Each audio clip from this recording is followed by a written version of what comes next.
साथियों नमस्कार। एक्साइटमेंट है बचा हुआ?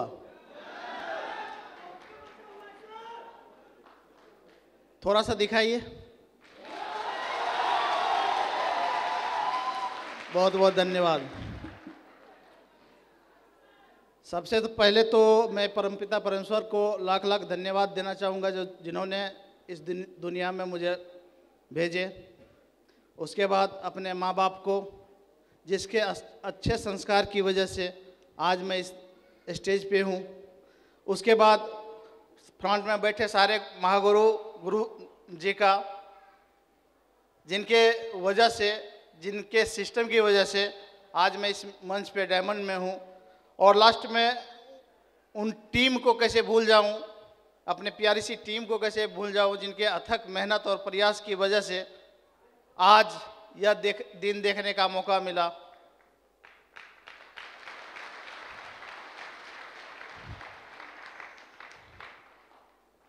आवाज जा रही है हमारी?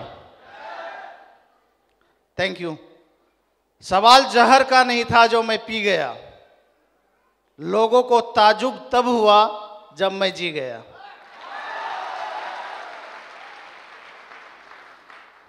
दोस्त,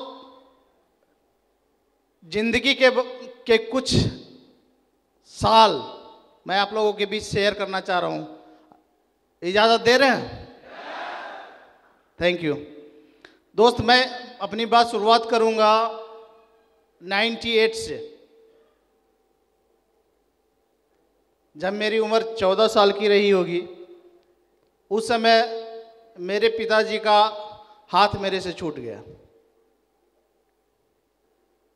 यानी पिताजी नहीं रहे।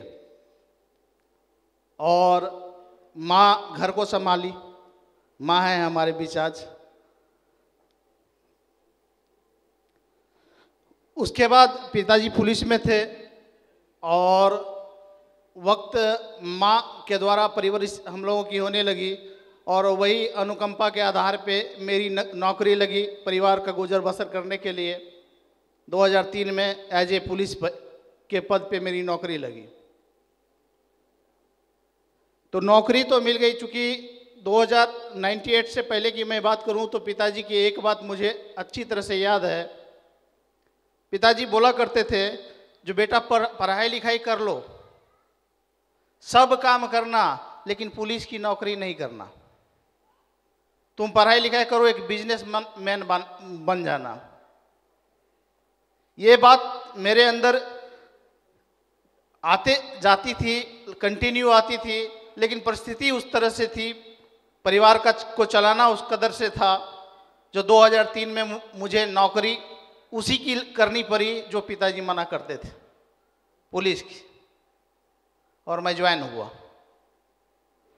और ज्वाइन होने के बाद जिंदगी चलने लगी। क्योंकि पुलिस की नौकरी थी, 24 घंटा बिजी रहने वाला लोग थे और दूसरा ऑप्शन नहीं था। क्योंकि हम लोगों को कहा जाता है, जो आप दूसरा काम नहीं कर सकते, 24 घंटे के लिए नियुक्त किए जाते हैं। दिन बीत रहा था, 1 साल बीत गया, 2 साल बीत गया, जिंदगी में कुछ दिख नहीं रहा था। लेकिन पिताजी के जो सपने थे मेरे अंदर, वो पनप रहे थे, लेकिन ऑप्शन नहीं था। दिन बीतते गया, वक्त आया 2009 का। और 2009 में हमारे घर हमारे महागुरु जी पढ़ाने आते थे, गुरु जी पढ़ाने आते थे हमारे बच्चे को ट्यूशन। मैं चाहूँगा सर के लिए एक ज़बरदस्त वाली ताली होनी चाहिए। ये ताली बहुत कम है। Thank you. हमारे बच्चे को 2009 में सर रवि सर ट्यूशन पढ़ाने आते थे। सर से हमारी जान पहचान हुई, चूँकि पुलिस कैंप के ठीक सामने में इनके मौसा जी का मकान था और वो वहाँ रहते थे। तो छोटा सा लड़का थे, काफ़ी जूनियर थे सर हमसे उस समय में। तो इनका व्यवहार इस तरह से था, हमारे बच्चे को 1 नहीं 2 घंटा, 2.5 घंटा, 3 घंटा पढ़ाने थे। यानी फैमिली मैटर था, फैमिली मेंबर की तरह थे। लेकिन जैसे ही सर को नौकरी लगी, फिर रिलेशन ख़त्म हो गया। और कहा जाता है, जो पुलिस की ना दोस्ती अच्छी ना दुश्मनी अच्छी। तो सर भी सैड हो लिए, जो कौन उसके पंगे में पड़े। दिन फिर बीतने लगा। वक्त आया 2015 जुलाई का, और जुलाई 2015 में सर हमारे घर पे पहुंचे और गेट नॉक करते हैं। गेट नॉक करने के साथ मैं देखता हूं सर को, तो बोलता हूं सर आप। बोले मुरारी जी, आज हम आपको एक बिजनेस के बारे में जानकारी देना है। तो मेरा कहना था क्या मजाक करते हो? क्या करते हैं सर? सिपाही कहीं बिजनेस करेगा? कर सकता है क्या? सिपाही बिजनेस कर सकता है? अरे सारे लोग तो पुलिस वाले ही हैं, अधिक से ज्यादा डायमंड जो हैं वो तो पुलिस वाले ही हैं, तो सारे कर सकते हैं। ठीक है, तो सर बोले देख तो लीजिए। तो बोले सर मिठाई खिलाई नहीं, नौकरी हुई, मिठाई खिलाई नहीं, आज भी आए तो एक बिजनेस के बारे में आए। बोले वो तो खिला ही देंगे ना, पहले देख तो लीजिए। बोले सर आप जो बिजनेस के बारे में दिखाना चाह रहे हैं वो हमारे समझ में नहीं आएगा। लैपटॉप सर अपना निकाले बिजनेस के बारे में जानकारी देने के लिए। तो बोले सर हमको ये समझ में आएगा नहीं, क्योंकि 2005 से पहले तो छोड़ दीजिए, कभी भी पुलिस में वही लोग जाता है जो पढ़ने में काफ़ी तेज होता था। 2005 से पहले की मैं बात करूं तो पुलिस वाला वही बनता था जो पढ़ने में बड़ी तेज होता था। अरे एग्जाम नहीं देना पड़ता है भाई, इसीलिए पुलिस वाले बनते थे। तो हमारे पास तो परिस्थिति थी, इस कारण पुलिस वाले थे। तो बोले वो हमारे समझ में आएगा नहीं। तो बोले देख तो लीजिए। तो देखना क्या है रवि सर, आप आए हैं एक प्रोडक्ट परचेज कर लेते हैं, और मैडम तो बताए ही सर की रूबी वाले रिकॉग्निशन अजय पंडित सर का दिखवाए। तो बोले ले लेते हैं एक सा प्रोडक्ट, और इतनी आसानी से प्रोडक्ट लिए सर भी चले गए। इतनी सिंपल से जो प्रोडक्ट को लेगा तो रुकेंगे कोई क्या? नहीं रुकेंगे। तो सर भी चल पड़े। लेकिन सुबह होके फिर पहुंचते हैं हमारे पास, मुरारी जी रात भर हम सोए नहीं हैं, आप एक बिजनेस ज्वाइन किए हैं जिसको देखे नहीं है, आप देखे नहीं है, ज्वाइन कर लिए, देख लीजिए इसको। तो बोले सर टाइम काहे वेस्ट करने, करना क्या है ये बताइए। बोले यहाँ कुछ लोगों को जानते हैं? बोले सारे लोग को तो जान ही रहे हैं, 2003 से 15 तक यही है, एक ही जगह पोस्टेड हैं, जितने पुलिस वाले हैं सबको तो जान ही रहे हैं। बोले उन्हीं में से कुछ लोगों से मिलवा सकते हैं? बोले तब तो आसान काम है हमारे लिए, सबसे हम आपको मिलवा सकते हैं। तो बोले चलिए, और सर को मैं ले गया मिलवाने के लिए, और सर एक सिपाही के पास जाके बैठाया और बोला ये रवि जी हैं जो बैंक में नौकरी कर रहे हैं, साथ में एक बिजनेस हमको ज्वाइन कराएं जो हम देखे नहीं है, आप देखिए आप ही के साथ हम देखेंगे। वो बोला जहाँ, चूंकि जूनियर था तो उसको तो देखना ही था क्या। तो बोले जी दिखाइए। अब रवि सर प्लान दे रहे हैं, मैं भी देख रहा हूं, और प्लान देते देते लास्ट में सर बताए जो आप कमा सकते हैं सप्ताह का 2 लाख, महीने का 8 लाख और साल का 1 करोड़ 4 लाख। कितने लोगों को भरोसा होता है? शुरुआत में किसी को भरोसा नहीं होता है। जब किसी को नहीं होता है तो हम समाज से बाहर थोड़े थे।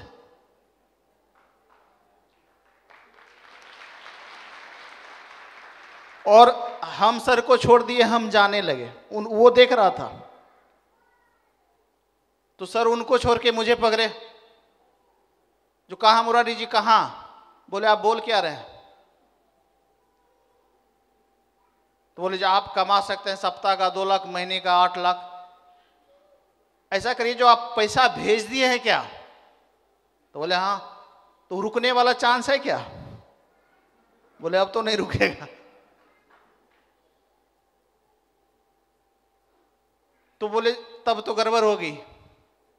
ऐसा करिए अब तो 8 लाख की आप बात बता रहे हैं, तो ऐसा है जो सामानों तो मिलेगा नहीं, और आप हमारे बच्चे के को बहुत दिन पढ़ाए हैं, हम समझेंगे गुरु दक्षिणा दिए आपको, क्योंकि लाखों की बात हो रही तो सामान तो मिलेगा नहीं। ये बोलते थे नहीं भैया होता है, विश्वास करो। हम बोलते थे भरोसा नहीं होता है, आप भी छोड़ दो, आपको कितनी अच्छी नौकरी मिली है। यानी हम अच्छी तरह से सर को समझाने लगे जो आप भी छोड़ दो, ये काम होता नहीं है। लेकिन सर बार बार समझाते थे मुरारी जी होता है, विश्वास मानिए, एक दिन जिंदगी बदल जाएगी। लेकिन यहां से होता नहीं था। सर आते थे, मैं लोगों से मिलवा देता था,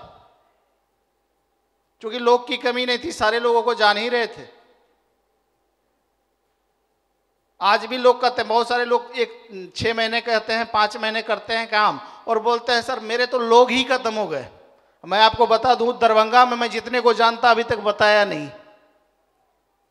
अरे ताली होनी चाहिए, डायमंड है भाई साहब।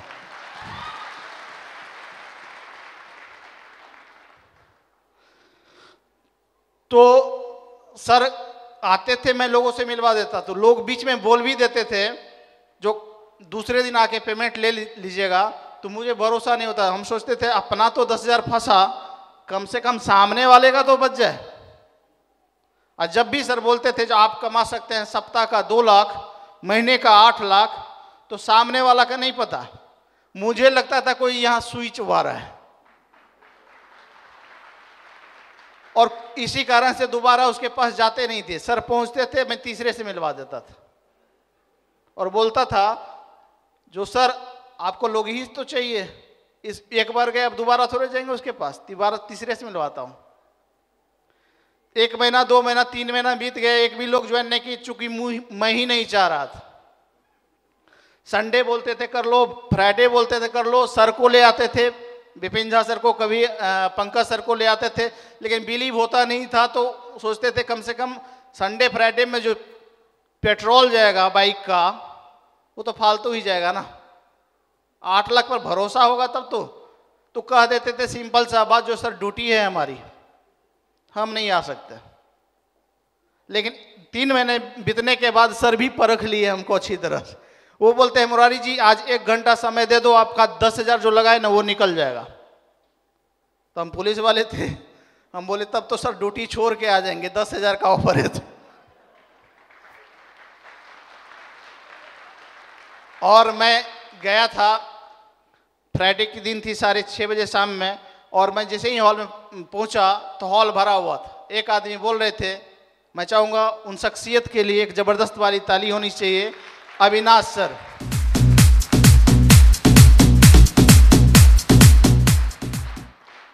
वो सर बोल रहे थे कि मेरा नाम अविनाश कुमार और मैं भारतीय रेलवे स्टेशन मास्टर हूं, और सर हमको लगता है इसी कारण से नौकरी दिखाने के लिए ही ले गए थे।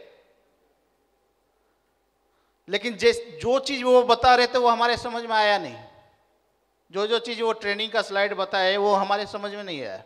हमारे समझ में चल रहा था कि देखिए लोगों को बेवकूफ कैसे बनाया जाता है। ये स्टेशन मास्टर होते तो इनको क्या कमी होता। और जिस तरह से ट्रेनिंग खत्म हुई, सर आके पूछते हैं क्या मुरारी जी भरोसा हुआ? बोले सर आपको नहीं बताएंगे, सर से मिलवा सकते हैं क्या? तो बोले जी मिलवा सकते हैं। तो बोले उनको ही बताएंगे। तो सर ले गए, और सर के पास मिलने के साथ भी सर भी बताए कि सर भरोसा करिए आपकी भी जिंदगी एक दिन बदल जाएगी। हम कोई भरोसा वो सब छोड़ दीजिए, पहले ये बताइए आप सही में स्टेशन मास्टर हैं? लाखों की बात छोड़ दीजिए, पहले ये बताइए आप अगर हैं तो इस काम में काहे फंसे हैं?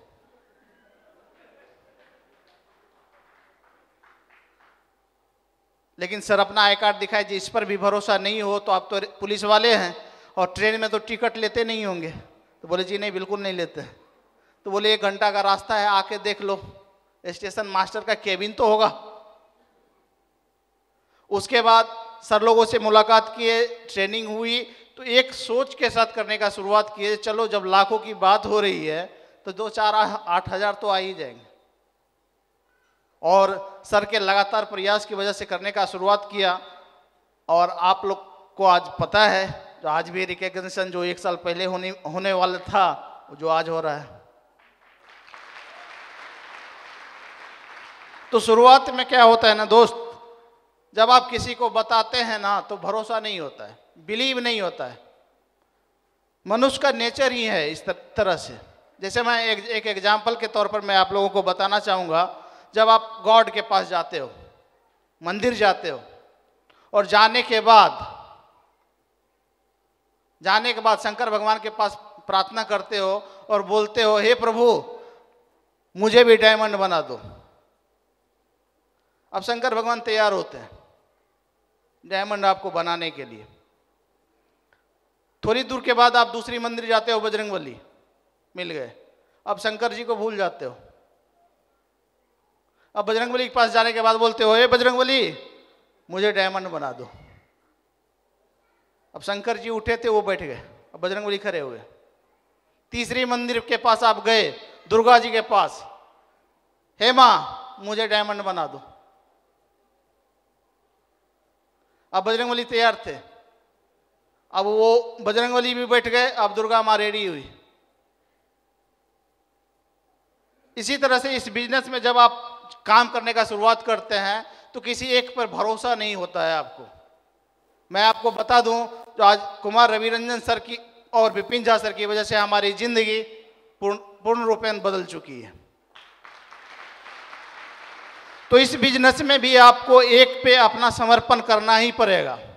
क्या आप लोग तैयार हैं? कितने लोग तैयार हैं? तो भरोसा कीजिए, आने वाला दिन ये आपका है।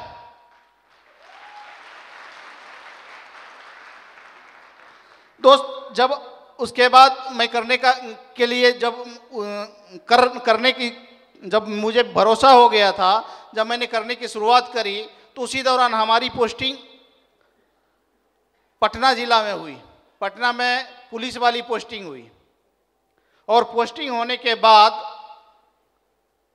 जहां भी हम रहे हैं विद फैमिली, मैडम के साथ में रहे, चाहे दरभंगा हो, चाहे पटना हो, चाहे पुलिस की जहां भी सर्विस में गए, मैडम साथ में गए, विद फैमिली ही रहे। और 2016 में मेरी पोस्टिंग हुई पटना। तो सर से मैं बताया, तब सर तो मेरी पोस्टिंग तो हो गई, भरोसा भी हो गया है, लेकिन अब करूं क्या? तो सर ने बताया जो कोई टेंशन की बात नहीं है, यहां मैं देख लेता हूं, आप वहां देख लेना। और वहां जाने के बाद वहां फैमिली के एडमिशन कराने की बारी आई, मेरी बच्चे का एडमिशन कराने का बारी आया। और एक स्कूल मुझे अच्छा लगा और 5वां में वो पढ़ता था 2016 में, मेरा बड़ा लड़का, जो भी स्टेज पे बताया, जो हमारा बेस्ट एजुकेशन हो रहा है और हर जन्म में माँ बाप इसी तरह से मिले, ऐसा बताए वो लोग।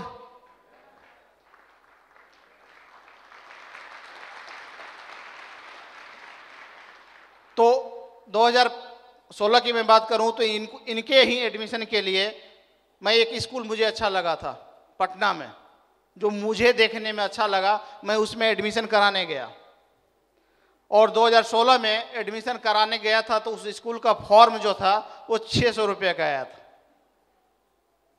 फॉर्म लिया, सोचा एंट्रेंस तो निकाल ही लेगा, क्योंकि गुरुजी ऐसे थे, हमारे भी हमारे बच्चे के भी।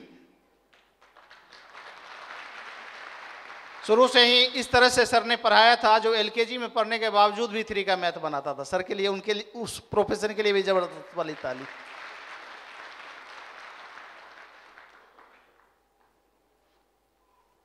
तो जब एडमिशन का फॉर्म लिया तो एक गार्जियन का टेंशन होता है जी, स्कूल का फीस कितना जमा करना है। तो मैं स्कूल के फीस के काउंटर पे गया, जहां मैडम बताओ एंट्रेंस तो निकाल लेगा मेरा बच्चा, फीस कितने देने होंगे? तो बोला कोई ज्यादा नहीं सर, आप 75,000 अभी पे कर देना, और जुलाई में 1 जुलाई को 75,000 और करने होंगे। और आपको विश्वास दिलाता हूं, वो फॉर्म मुझसे नहीं भरा गया। और मैं सोचा, जो आज जब 5वां में अपने पसंद के स्कूल से नहीं पढ़ा सकता अपने बच्चे को नौकरी करते हुए, तो क्या आने वाले दिन में जब बच्चे का स्कूल पसंद होगा तो क्या करवा पाएंगे? और यही पर्पस मेरा क्लियर हुआ और उस दिन से कंटिन्यू काम किया। तो आज बच्चे भी आपके सामने में बोले, जो एजुकेशन हो तो ऐसा। अचीवमेंट की बात करूं दोस्त, तो 15 साल तक जब जॉब किया था तो दहेज में एक बाइक मिली थी। जब मैडम तैयार होकर आती थी तो वो स्टार्ट नहीं होती थी, स्टार्ट ही नहीं होती थी। अब मैडम गुस्सा के बोलती थी, जो मार्केट तो जाना है। तो बोलते थे ये तो दहेज में मिला है, तुम्हारे पापा दिए हैं, बोलो। दोस्त बोलता था भैया बाइक तो बदल लो, तो मैं उनको बोलता था भाई साहब ससुराल की अमानत है, इसको बदला जा सकता है?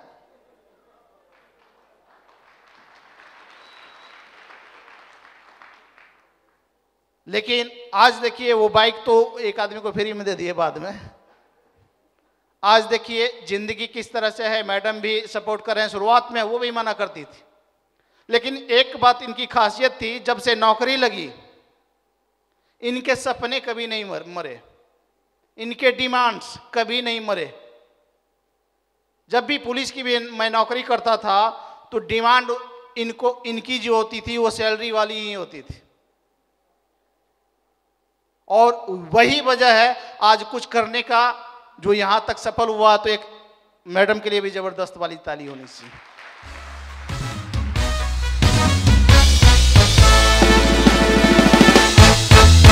तेरी जिंदगी को जिंदगी बनाने आया पैसा, बेरंगी दुनिया को रंगी बनाने आया पैसा, अंधेरे कमरों में बत्ती जलाने आया पैसा, सपने तेरे सच्चे करके दिखाने आया पैसा। दिन तेरे भी जीने का आया है, जो चाहा था तूने वो पाया है, सब पैसों की लीला है, माया है, पतझड़ का भी मौसम लागे सावन जैसा जिंदगी। सर जितनी भी लेडीज है मैं एक उनसे रिक्वेस्ट करना चाहूंगा, चाहे वो आपका बच्चा हो चाहे आपके हस्बैंड हो, अपना डिमांड जो है वो कभी नहीं छोड़िएगा। और अगर वो जिंदगी में कुछ करना चाहता हो तो आप उनका सपोर्ट जरूर करिएगा, और सपोर्ट करने की वजह से लोग दोगुनी गति में तरक्की करते हैं। इन्हीं शब्दों के साथ मैं अपनी वाणी को विराम देता हूं, और आज जिन्होंने भी रिकॉग्निशन लिए हैं उनके और उनके पूरे परिवार को मेरी तरफ से ढेर सारी शुभकामनाएं। और लास्ट में मैं बोलना चाहूँगा, आप लोग हमारे साथ खड़ा होकर एक बात बोलना चाहेंगे तो खड़ा होइए और बोलिए I am a diamond, I am a diamond, I am a diamond. तमन्नाओं का तस्वीर तो हर कोई सजाता है, पूरा वही करता है जो शेप्स ऑफ बिजनेस में आता है। Thank you and have a nice day.